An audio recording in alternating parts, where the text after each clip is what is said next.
Welcome to the politicalbetting.com Polling Matters show. My name is Kieran Pedley. Well, for those of you that are bored of Brexit, we're going to be doing something a little bit differently today. We're going to be looking at events across the pond. But the regular viewers of the show will know that we've been going back and forth looking at events here and events in America, and today we're going to be focusing on the US presidential race. Last night surely was a historic one in US political history. The Democrats chose their first female nominee for president. But what of November? Now we face a Clinton versus Trump race. Who's actually going to win? And what should we be looking out for as the campaign approaches? Also, the all-important running mates will be chosen soon. Who should we be looking out for in the VP rates? And what impact might that have on the campaign? I'm joined by some people who know much more about this stuff than me. Our regular contributor, Rob Vance from Penn, Schoen and Berland. Good to be here, Karen. And I'm also joined by John Christopher Buer.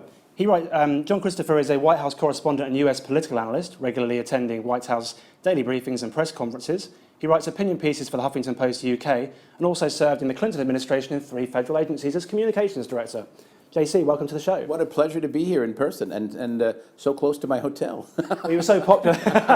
You're so popular after our event over the phone that we thought we'd get you here in the flesh. It's been great. I just came back from Belgium, and it's been nonstop interviews with from here in London, and there's a lot of concern about what is going on. I just wrote a piece, as you mentioned. I do blogs for Huffington Post UK, and the last one is it just went up today. It says Hillary versus the Donald. What is going on in America? And there's a real concern, not only in Great Britain, but in throughout Europe, that Donald Trump may in fact be president. And the only alternative, Karen, is Hillary Clinton.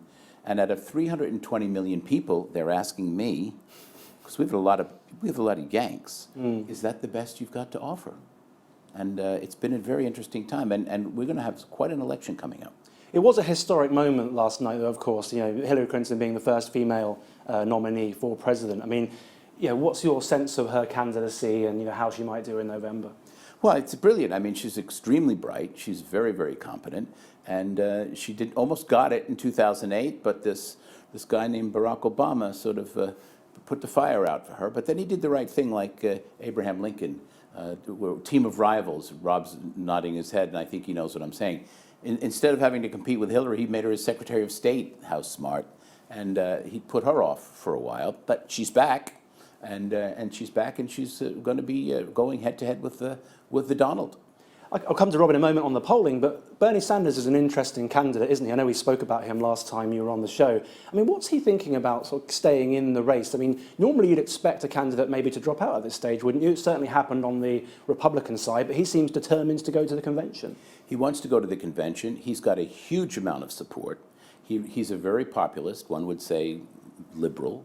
Trump calls him a lefty or a red, whatever, red baiting in America. Would never imagine that would ever come up again. And the fact is, he's got enormous amount of support.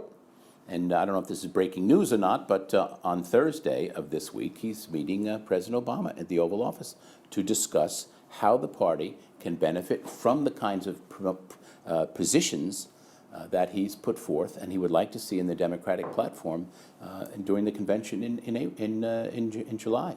I think I was listening to the 538 podcast. I'm sure people that watch this show and listen to the show will also look at, and they were talking about Bernie Sanders maybe being a sort of Ted Kennedy-like figure in the party in the future, maybe sort of the elder statesman, if you like. And is that a role that you can sort of see him playing? I don't see him at all like Ted Kennedy. I mean, I knew Ted Kennedy. I can't say he was a friend of mine. He was a neighbor of mine.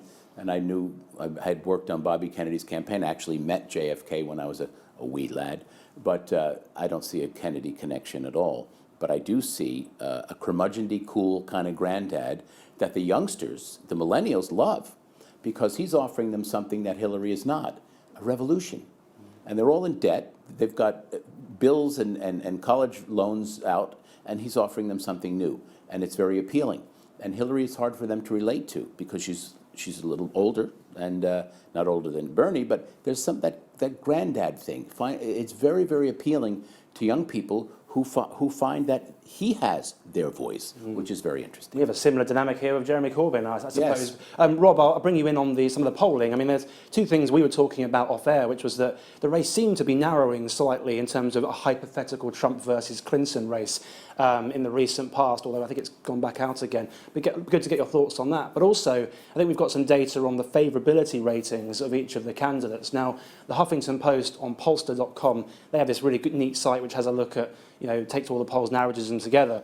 I think we've got a slide here which looked at those at polling averages. I'll read them out for those listening in. Donald Trump favourability ratings, 37% favourable, 58% unfavourable. Again, this is a average, so different polls will have different ratings. Hillary Clinton, 41% favourable, 56% unfavourable. So not a lot of differences there. So I'd be interested to get some of your thoughts on these two candidates' popularity and maybe what the horse race polls can tell us at this stage. Yeah, and I think the favourability scores point to two really important truths about this election. One, which is, I'd say, relatively speaking, both candidates are better known by the majority of the American population than any two other candidates, probably in the history of certainly in modern political campaigns, right? Absolutely. In terms of there wasn't a lot of this. I mean, Hillary Clinton has been in the media spotlight since the early 90s. There isn't a lot of negatives about Hillary that's about to come out. I mean, Trump will have a whole team of people working on the negatives and digging up stuff, but I would be extraordinarily surprised if some huge, massive scandal was about to be, brought to light by someone in the Trump campaign that hasn't been covered at some point in time in the media. That's not to say that they won't focus on things that have already been covered in the media, but there's not a lot of new stuff that's going to be out there. There's a lot of negatives already priced into Hillary, and you can see that there. The same thing really is true of Trump. What I think is interesting is about their own party's favourability ratings for them. We've seen interview after interview in the last few weeks of Democrats who are supporting Bernie Sanders, or at least Democrats in terms of voting in the Democratic primary, whether they were, Democrats in card-carrying Democrats a year ago is like Bernie Sanders, a question.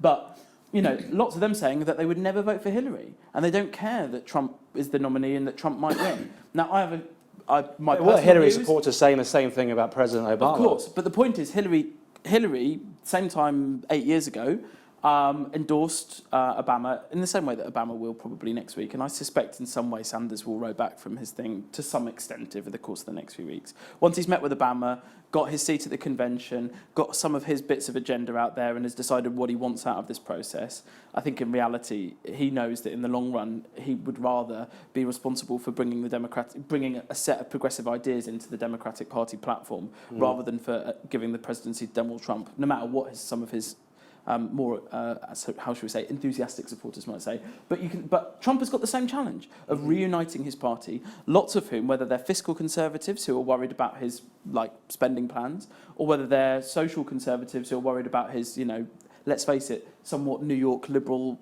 pronouncements in the past, motivating that base to get out and actually do the hard work of, getting him elected and then voting is a challenge. And so it's the favourability ratings within their own parties that in a sense will tell us more than this, which just says both candidates are, a majority of the population has a negative view of both candidates. I mean, Jason, you've worked on your fair few campaigns and covered your fair few campaigns. I mean, how difficult is it to shift opinions of candidates that are so well known like this? And presumably it's virtually impossible. Well, I have to agree with Rob on one thing, and I kind of want to put him to the test on another thing. They are extremely well known. I mean, they've got what we say in the real estate business, curb appeal. People know them from a mile away. Everybody knows them. That's good and that's bad. What Bernie Sanders needs to do for Hillary is what she did for Barack Obama. And I was at Sky News doing a live when we had one of our guys in Washington when she conceded and gave it up. It was quite an impressive day. Bernie has to come out and give her a full throttle endorsement. He must do that to save her and to save the party. Will he? I don't know. Now, I know we're going to talk about VPs, but I wanted to just project this. If she chooses a vice president that is Bernie-like, or is left or a liberal or very progressive, it will turn the Bernie people off because they will say she's pandering to us because she wants to get us. And that almost patronizing. That's very patronizing and pandering. And the Bernie people are so ideological and we talked about, this is another part, it's an interesting discussion. Bernie people might go for Hillary if Bernie says do it, or they might stay home. Or they might say, Bernie, run as a third party. Or they might want to get someone else. And he's going to go to Philadelphia if he doesn't concede with a lot of power. Now, she needs to choose somebody who can get the Trump people off the fence. Because as Rob knows, elections in America are won by the swing voters, they're won by the independent, they're won by the non-committal. But when you get in that polling booth and you think, wait a minute, am I really going to vote for Donald Trump? Come on. Well, why would I vote for Hillary? You know, she's this, she's strident, she's got baggage, who knows what's going to come out after the, you know, well, when she's in the White House, dreadful things, who knows? It could be, maybe not, hopefully. For her, there isn't. But the fact is that the Trump people, the people going to vote for Trump that might go for Hillary, because as we said earlier, basically they're entrenched. I'm Hillary, there's no way I could go for Trump. I am a Trump, there's no way I could go for Hillary. That kind of a thing. But the people who think, well, wait a minute, let me take a longer look. They're not going to vote for Hillary if Elizabeth Warren is her running mate. But they might vote for Hillary if something interesting and exciting and somewhat bizarre, like John Kasich might join, switch parties. You never know. These kinds of things make it exciting.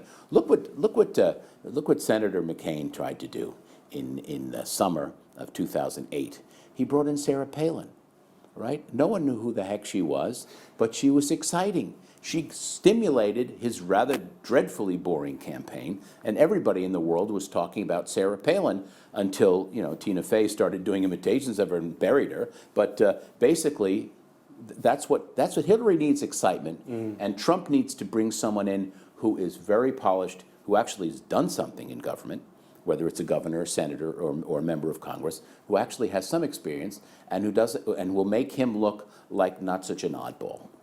Let's come back to the vice presidential picks. Yeah, so I didn't mean to segue right into that. Curious to get both of your thoughts on who that might be in a moment. But before we do, let's talk a bit about the Donald. We haven't talked about him too much yet on this show.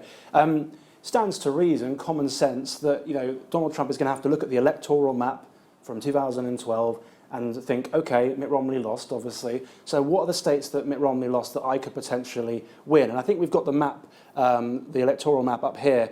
For those listening in, we'll tweet this out. But the Electoral College result in 2012 was 332 to the president and 206 to Mitt Romney. And on the right-hand side, we've got, you know, the map from that time and which states went blue and red and how many Electoral College votes they've got. Now, I guess the acid test, Rob, is which of those states in the blue column can Donald Trump theoretically move into the red column, you know, assuming he holds all of the reds that are already there? I mean, looking at the Electoral College, where does Trump target? So I think the places that Trump will target are what's somewhat erroneously described still as the Rust Belt would be the first priority. So the phrase Reagan Democrats, but, you know, you've got working class blue collar workers, so relatively socially conservative, often working or formerly working in industries that aren't doing so well. Big challenge on trade, those kind of things. A big part of his campaign has been about that. So they're you know, concentrated in places like Ohio, Michigan, bits of Pennsylvania. I mean, those three states are traditional swing states anyway. And there is that sort of overlap of, you know, what we call, like, the kind of people that actually in lots of cases in the UK we sort of talk about as left behind, UKIP, you know, the Goodwin kind of thing. There was an analogy there in terms of the kinds of votes that pick up. So that's three pretty substantial states that are often quite, as we might say, swingy anyway in sort of normal circumstances that Trump will definitely be targeting. I'd say that was probably the first tranche. But then you've also got some... I think that would take him to 260 if he was to take all of those. I was doing back in the wow, mental arithmetic. I'm impressed. So, but then also you've got some other big states that are like you might not naturally think of as being in play, that suddenly start looking slightly interesting. So, like Wisconsin has had some, you know, it could also be put into that column of, deindustrializing state that has had a Republican governor in the past few years. And so, you know, might be right for Trump as well. Florida, always a swing state. There's every reason to think... I was going to ask about Florida, though, because I guess... You know, you've got two dynamics there. So you've got the Hispanic dynamic, haven't you? Which is Trump's favourability ratings there are abysmal. I mean, do we think Florida's in play in this election? It's always in play. But yeah, but then you've also got an old population that's nostalgic and voted for Reagan and all the rest of it. So you've got those kind of two things balancing each other out. And so you start to have an electoral map that, you know, on a certain kind of scenario, starts looking like you can start seeing why it's more complicated than it might seem. JC, I'll bring you back in here. Let's dissect this a little bit. I mean, as I say, common sense says that they've got to move some blue states red from 2012. I mean, do you agree with Rob's analysis? I mean, are there any specific states that if you're in Team Trump, you think I've got to win those? Well, Trump has no ground game at the moment. He doesn't seem to need one. He's got more free media time than anyone. If you calculate it, you can see that. And the most expensive media markets are in California and New York. And I think he can use that. He can use his bravura. He can use his stagecraft, his ability to attract the media. Unlike Hillary, she doesn't have that power anymore. I'm sorry.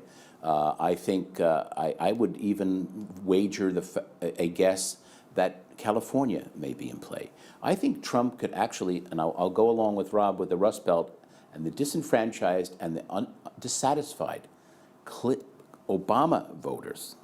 Think about it. Hillary is running on the traditional Obama ticket. Okay, it would be like, and Trump's already saying it, it's Obama's third term. If Trump can go into those states and get into those markets, even New York, I mean, as liberal as New York is, or New Jersey, where Hillary wiped the floor up with Bernie last night, he can change the electoral map for some time, and I think he has the ability to do that. I think Florida. I worked on the Gore campaign. I was in Nashville on election night, and the Florida Chads and all of that stuff was just devastating to us.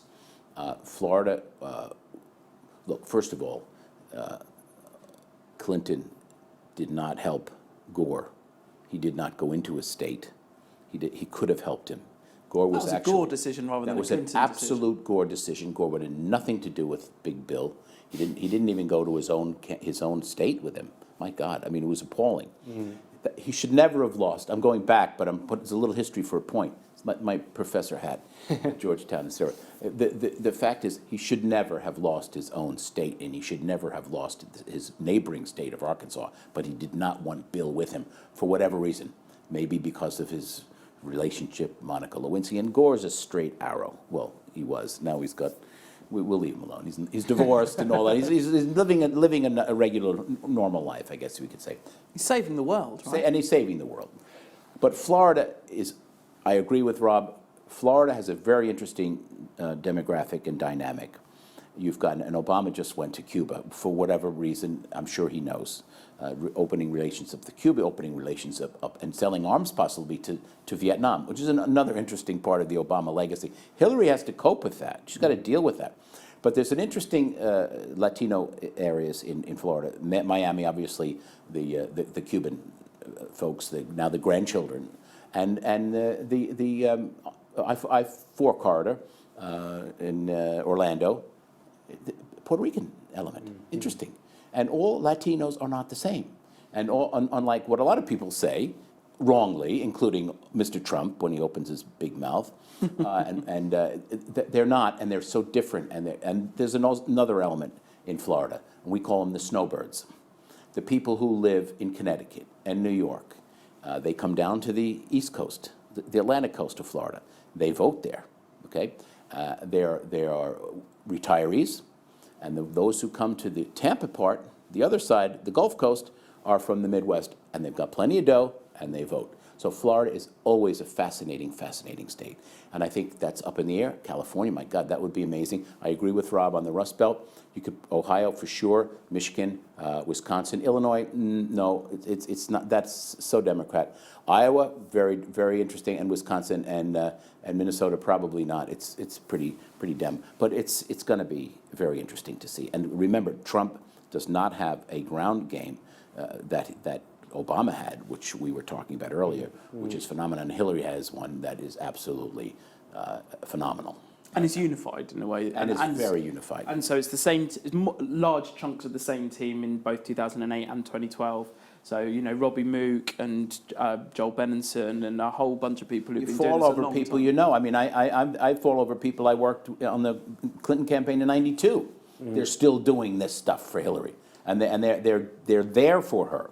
And we talk about entrenchment. The Hillary people, 90% will never even think about going for Trump, and the Trump people on the same way with Hillary. But I think it's interesting that we talk about which states it is that Trump could potentially take off from the column that Obama won in 2012. But on the flip side, Hillary, particularly with certain kinds of VP picks, could potentially put states that haven't been even potentially in the Democratic. That was one of the things I was about to raise. But this assumes that all the Romney states go Trump, doesn't it? Yeah.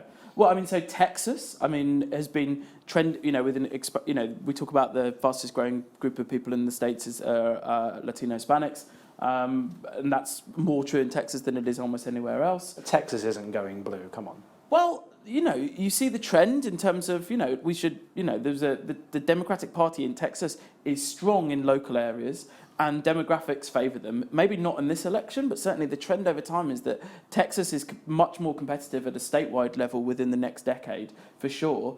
And Trump's lack of popularity with the really, really key and growing demographic in the state, and a certain kind of pick that Hillary could potentially make, Texas suddenly is like Texas even looks close, then Republicans are committing resources to defending Texas, which, let's face it, I think it's fair to say that in the same way that Democrats will find it very difficult to win without California, Republicans will find it nearly impossible to win without Texas. Suddenly the whole ground game shifts.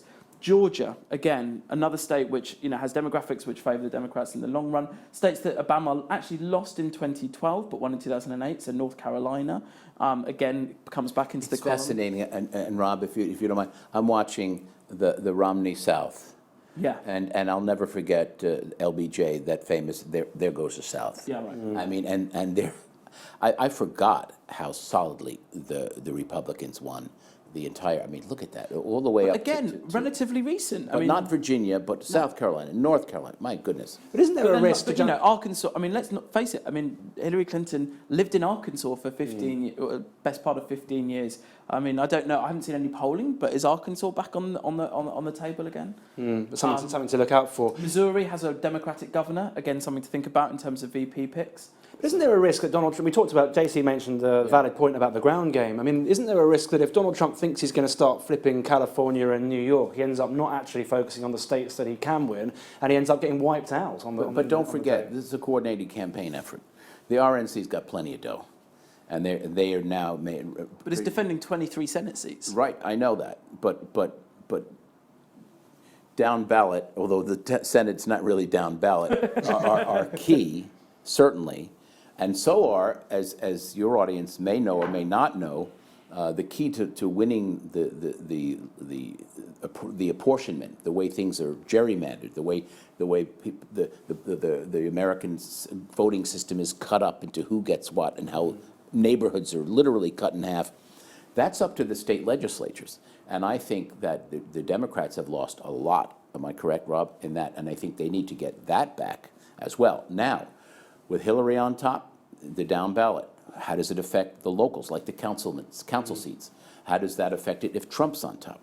Trump has such he has excited the electorate so much. Some find him appealing, as I wrote in my latest Huffington Post blog. Some find him appealing, and some find what he says very appalling. But they are in on it. They are watching it. They know about it. They love him or they hate him, but you can't avoid him. Yeah. And it's a great amount of power that he has. Now, Hillary, on the other hand, people are saying, do I really want to see her again for the next 4 years? Haven't we, and potentially 8? Haven't we had enough Clintons? There's a philosophy there. And how good is Bill Clinton to bring out? He's a great campaigner? Yeah, sort of. He hurt her in South Carolina back in 2008, making some comments about Obama that were not very delicate. And then you remember his baggage, or he's a plus, he's a minus. But she has to speak, and she has to perform, because this is a performance, under the shadow of Bill Clinton, although a lot of people think that if they get Hillary, as he said back in '92, if you get me, you get both of us. If you get her, you're going to get Bill, but are you really? And what is his role? This is all going to play out. And what's fascinating to me, as I know you had your first ever live TV debates in leaders debates back in 2010, which I was very involved with, especially getting it to America, because America's really, really, really interested in it. C-SPAN did it live. It was fascinating. Is that he is going to be on the stage with her. Now, he can smear her, that's a schmear her, or whatever. I'm from Queens, New York. Trump lived a mile away from me. I know these kind of guys. My father would have called him a blowhard. I mean, that's what he is, but he also appeals. Archie Bunker is from Queens, okay? Tony Bennett is from Queens. It's kind of a tough guy. He's on stage with her, next to her. It's going to be tough for her because she has to keep her dignity, and she's getting tough, but he doesn't care what he says. He does not care. It's going to be some vicious, vicious debates, and there's going to be 3 of them. That's going to be interesting because people will look at that temperament. He's got to play that correctly, though, hasn't he? Because if they think he's shrill and doesn't have the temperament to be the president, then that can work against him potentially. But hold that thought, though. I want to go back to what we were talking earlier about the vice presidential picks. I know that some of the people that listen to the show and watch the show like a bit of a flutter, and I guess one of the areas you might be able to make a killing is on the vice presidential picks, because I think the odds are quite narrow on Clinton versus Trump and who's going to win. Vice presidential picks, unless we're in the minds of the candidates, it's quite hard to know for sure. I mean, Rob, I'll bring you in on this. Now, we've got the Ladbrokes odds. Now, it'd be interesting to get your thoughts on to what extent the odds are even relevant. But the favourites on the Democrat side are Julian Castro, Tim Kaine and Elizabeth Warren. Let's start with the Democrats. I mean, which of those interest you, and maybe some of the others to watch? So Julian Castro, former mayor of San Antonio in Texas, currently, I think, Secretary of HUD, is it? So Housing and Urban Development, so an Obama appointee, young, dynamic, and as the name might suggest... and a twin. That's right, yes. And his brother's senior in some... He's a member of Congress, Tim Kaine is the current sitting governor of Virginia, right? No. Now senator. Former governor, now senator. My good friend and former colleague, Terry McAuliffe. Who's also sometimes mentioned as a VP. In fact, I asked Terry McAuliffe at a briefing. He came in to do the governor's thing, and I've known Terry for years. I said, I have a question for Governor McAuliffe. I said, what are the chances of you being Hillary's running mate? And he's a very smart guy. He said, why would I give up the greatest job in the world? He said, answer. Thomas Jefferson was the governor of Virginia. Now, this one was the governor of Virginia. He was so slick. I think he would be a dynamic... Jefferson was also VP, but a little thing like that. He deflected it in such a really pretty cool way. But he's so connected to the Clintons, all the way back to all sorts of stuff, that he wouldn't do it. But that kind of charisma. And also, if I might just quickly interject, you can't get someone with too much charisma, because they'll say, well, remember when Lloyd Benson was the vice president and the vice presidential candidate, when Dukakis was the presidential candidate, and everyone was saying, shouldn't it be reversed? Shouldn't Benson really be the president, running for president? And Texas, John Edwards as well. A smart Texas move. I mean, John Edwards as well. I know that obviously events took place. Events, indeed. But in 2004, a lot of people were saying that the John Kerry Edwards ticket was the wrong way around. I mean, I know, JC, you're sceptical about Elizabeth Warren. I want to get Rob's thoughts on Elizabeth Warren, because she's someone that's, a lot of the Bernie base, if you like, quite like. What do you think about her chances? I mean, there is a debate here. I think it's really interesting what JC was saying in terms of don't do that because it'll be patronising. I mean, so it's important, obviously, to get as many of the supporters of Sanders out there and voting, but they tend to be concentrated in places that aren't, in a normal year, necessarily that electorally crucial. So, the strongholds of liberalism in the US, I think even if there wasn't that much motivation, isn't going to necessarily hand the election to Trump, or we shouldn't be overly worried about it. I think the reason for wanting to appoint someone like Elizabeth Warren as VP would be along the lines that Clinton was saying of, like, actually, is that the future centre of gravity of the party? A more progressive female, sort of doubling down on the strengths that actually Hillary in many ways brings to the ticket, of saying, look, Hillary's tacked, I think most people would agree with, has through this election, whether through choice or through Sanders, tacked to the left, and that the centre of gravity of the Democratic Party is to the left of where it was in, say, 2004, and around then when Hillary was running for Senate and so on. Now, if that would be a recognition that that's the sort of the new reality, and that, you know, Trump is essentially going to be running against the New Democrats of the Clinton era. So what are the new Democrats doing? And maybe they are more progressive and they are more like Elizabeth Warren. Or the alternative for me is someone like the governor, who I think is Jay Nixon, the governor of Missouri, who is, you know, famously a swing state. You know, it's literally the border is just north of the Mason-Dixon line. So it's, you know, sort of the boundary between Nixon the north has and a the sort of south. unfortunate ring to it. Well, sure, but and I'm not saying, and I know nothing about him, but like more like someone of that ilk who is a governor of a, for the sake of argument, you know, borderline red state, and who would potentially be appealing to a kind of that kind of swing Reagan Democrat type audience, and motivate and at least give them sort of cause to question whether like this kind of new Democrat kind of ticket is the thing for them, or whether actually they want to throw the lot on with Trump. But a huge amount of it will depend on the dynamics of, so if Sanders gets in line and gives a fairly, you know, clear support to it, and if Elizabeth Warren, I mean, the alternative is that you more or less announce that you're going to put Elizabeth Warren on the Supreme Court, or what, you know, there's all sorts of things that you can do to signal your intent without necessarily making her a VP pick. Let's go to the Republic. I mean, as an aside on Elizabeth Warren, it's noticeable that she's been attacking Donald Trump quite strongly, isn't it? And one of the roles that the vice president candidate usually has is the attack dog, and that's quite interesting. May I just throw my thought in on Elizabeth Warren? I can hear Donald Trump sharpening his knives. He cannot wait to have her on the ticket. He called her Pocahontas, didn't he? Oh, indeed, so. indeed. But here's what you need to understand. That's red meat to his audience. They love that. They're a huge bloc who are so fed up with philosophical stuff. They're fed up with political correctness. They're fed up with their money being taken away. They're fed up, as they are in the UK, some.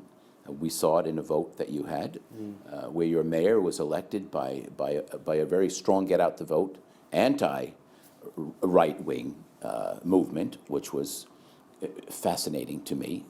But he would love to have Elizabeth Warren on that ticket. You could just hear him now.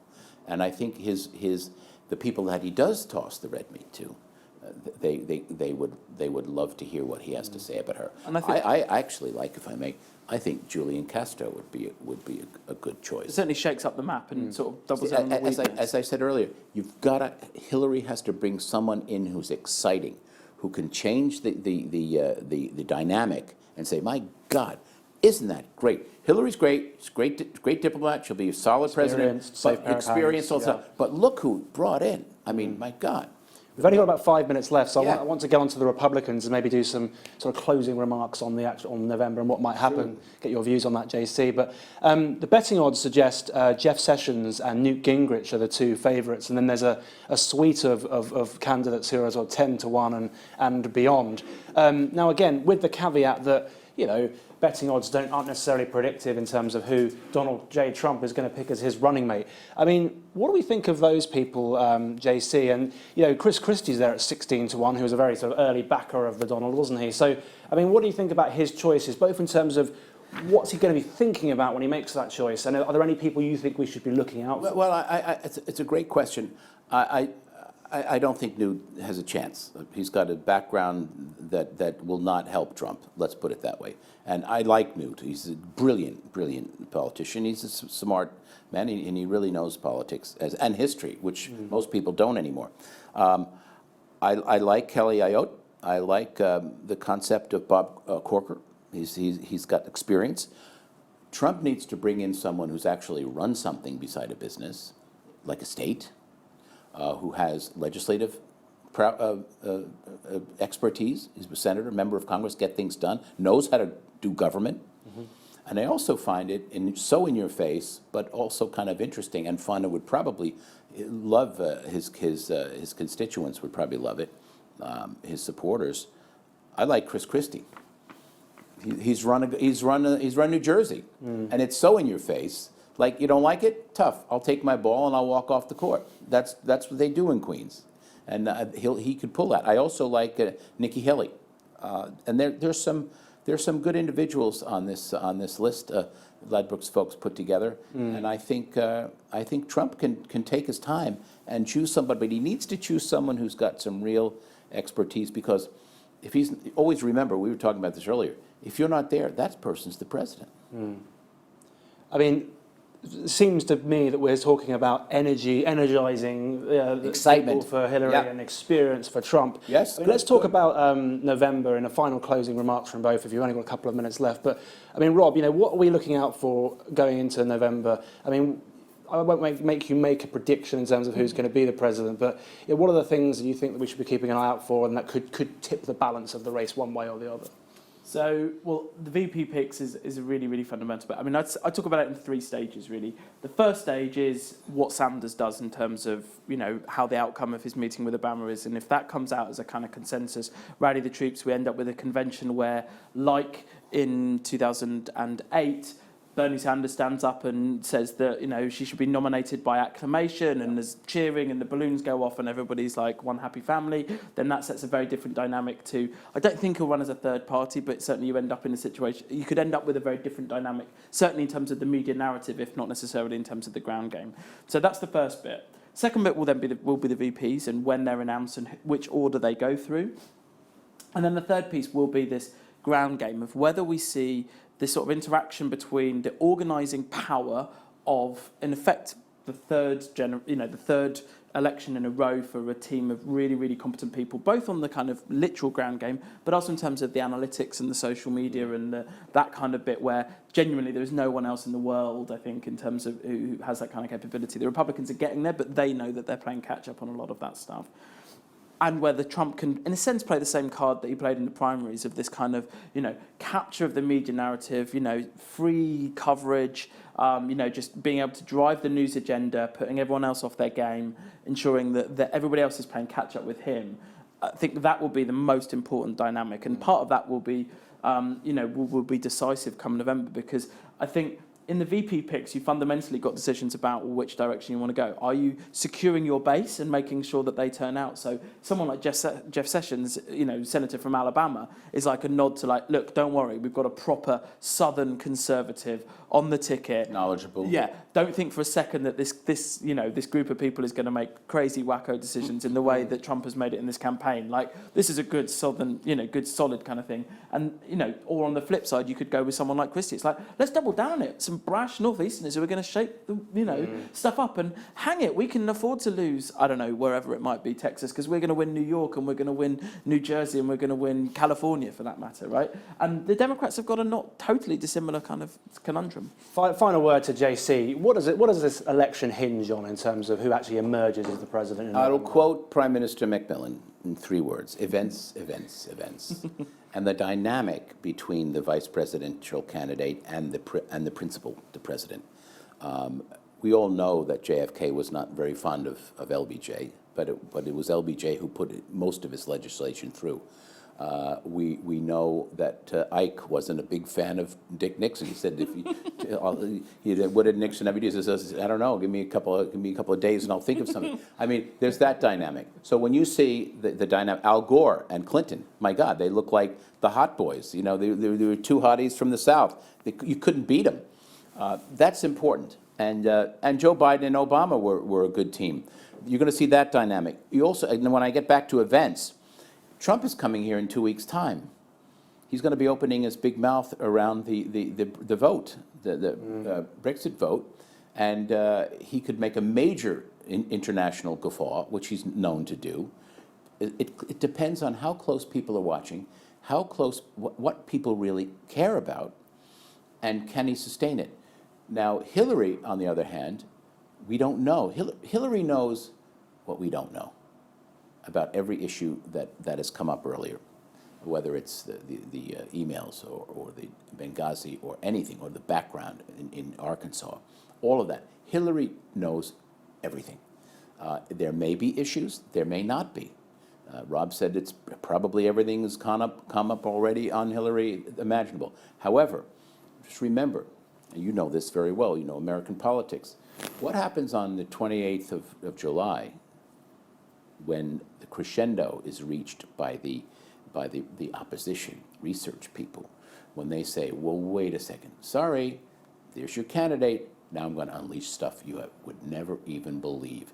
That's a fear that the Clinton people may have. I don't know. I'm not saying there is. Events for her and events for Trump and the VP is important, but I think the dynamic and how those two candidates appear on TV and in interviews, they need to do interviews, they need to do a lot more interviews, and how that will play out in November, because the world is watching. Well, I could talk about this all night, but unfortunately that's all we've got time for. John Christopher, thank you very much for your time. Rob, as usual, it's been a pleasure.